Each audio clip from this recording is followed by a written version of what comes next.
Where did it go wrong? Yeah, like you say, it's quite obvious. I don't think we batted well up front. Even though it was really difficult conditions, I'd say. The ball was swinging around quite a bit, as I think everyone who watched could have seen. But I think we didn't apply ourselves really as well as we could have today. They struck early, which if you lose 3 wickets in the power play, you'll always be on the back foot. So I think the obvious answer would be we didn't bat well.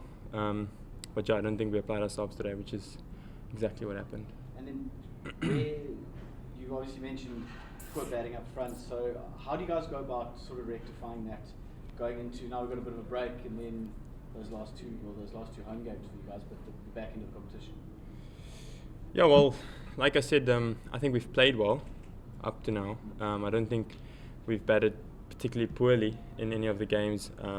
I'd say the Paul game we also lost a couple of wickets up front, which cost us. But yeah, we just have to get our intensity up. I think that's where we're lacking a little bit. Doesn't look like we're up for the fight. And if you're at the back on the back foot when the ball's swinging and nipping around, your intensity isn't up there, then that's when you get soft wickets. And it takes 1 or 2 good balls with a soft wicket or 2, and you on the back foot properly. So I think going forward, I don't think it's anything technical. I don't think it's a mental thing. I think it's just one of those moments in cricket where we have to be better than what we are at the moment. And yeah, keep it simple. I don't think our batters are people who go back to the drawing board in terms of technique. I think we just have to take the bull by the horns and the game by the horns and go forward. As Lance would say, our coach, if it's in your area, it has to go. So I think it's just one of those.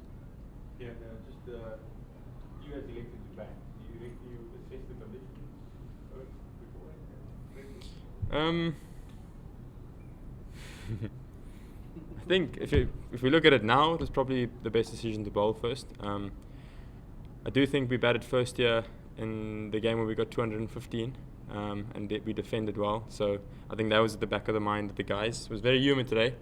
Ball was swinging around even in warm-up. So I mean, we can always say we should have done something different, but I just think we didn't apply ourselves. I think that's the correct answer. And just in terms of looking ahead, do you reckon that the way the home conditions are the way to go? It's in terms of it suits the way you guys want to play. It's quite a difficult wicket to bat on.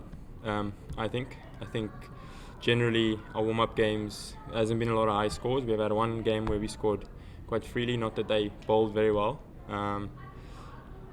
The wicket has changed a little bit, I'd say, from what we had in the warm-up games. A little bit quicker, swinging, nipping around. T20 cricket, I don't think that's necessarily the way to go. Can't really build pressure as a batter, but I do think we've got the recipe on this wicket, as we have played a couple of games here. We just didn't apply ourselves today. I don't think it's any major worries, conditions or whatever. I just think we need to keep moving forward and go from there. Sure. You've got 5 games left now. Yeah. And you mentioned you just sort of got to move on. This won't play in the back of your minds going forward. This is one sort of doesn't sort of define you guys as a batting unit at all. No, I definitely don't think so. I think if you look at the characters in our team, it's free-flowing players. It's players who are willing to take the risk if they're there. So I don't think we'll dwell too much on this. I think we'll try and move forward. We've got a big game coming up against Sunrisers, so I think that's where our focus will be. We'll try and put this behind us, train if we can train, and go forward. Yeah. Thank you. Sure. Good luck. Pleasure. Thank you, guys.